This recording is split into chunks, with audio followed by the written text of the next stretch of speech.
Verse 5, Daniel 2, verse 5, my decision is firm. Give me the dream, and then I know that you can give me the interpretation. And you know what happened? He doesn't say, guys, you cannot give me the dream, you are fired. That would have been nice. He doesn't say that. You know what he says? Let's go to the next part of the verse. Verse 5. If you don't tell me the dream, you will be killed, cut in pieces, your house burned. End of your good life. Bad day for wise men. Bad day to go through. They could not invent a dream, because what if he pretends he forgot the dream, or what if he remembers the dream?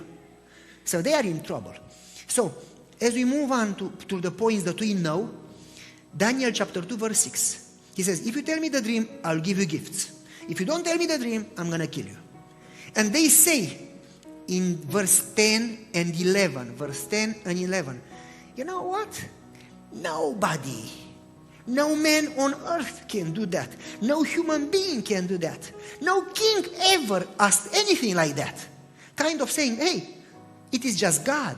It takes supernatural power to do that. Nobody can know what you dreamed. If you don't remember what you dreamed, how could I know what you dreamed? We don't have some machines to read the brain. So tell us the dream. Okay, as we move on, he says,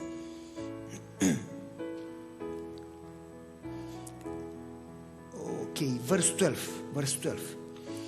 He says, guys, I apologize. I'm sorry. My expectations were so unrealistic.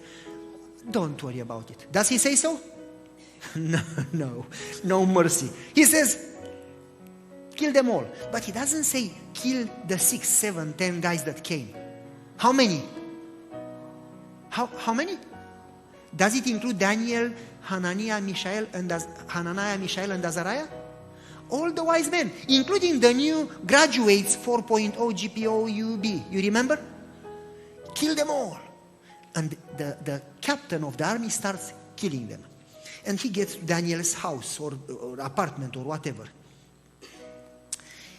If you are Daniel, what would you do? I want you to imagine that you are Daniel and they get to your house and you'll be killed. What would you do? What a courage to go to the captain of the army and say, bring me to the king, I will pray and God will give me the dream and I'm going to give the king the dream and the interpretation. Are you sure that God is going to give you the dream after you pray? Are you secure that you just make that statement, get me to the king? Are you sure that God is going to answer that prayer? What a faith. You cannot go in a spare of a moment, in a crisis, to God and expect an answer if you didn't go to God before. You follow me? You cannot, in crisis, expect an answer. Oh, God, He's merciful and He would give us answers. But you must go to God daily, all your life, in order to go to God in crisis. Daniel knew his God. Daniel had a habit to pray daily. Daniel had a habit to go with God and to trust God. And when he said that, he was in connection with God. Daniel followed the book of Leviticus, that says, fire shall burn without ceasing on the altar. And it was the symbol of prayer. Like the New Testament says, pray without ceasing. Daniel was in connection with God 24/7. Like Jesus. Jesus says, I don't speak my own words unless the Father would give me the words. I don't do my own actions unless the Father tells me what to do. Daniel was that type of Christian. He didn't just speak from his mind. You know, what if I say that? He was in connection with God. And he prayed in his mind. And God inspired him. And then he talked. Imagine that type of faith, that you pray and study the word daily. And you get to walk with God. And you get to know God enough that when you go through crisis, you have peace, as Daniel had when he was taken prisoner. And you have confidence in your God because you know Him.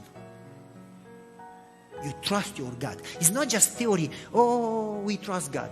When the crisis comes, it's all baloney. Not just words, but a real faith. Daniel knew his God.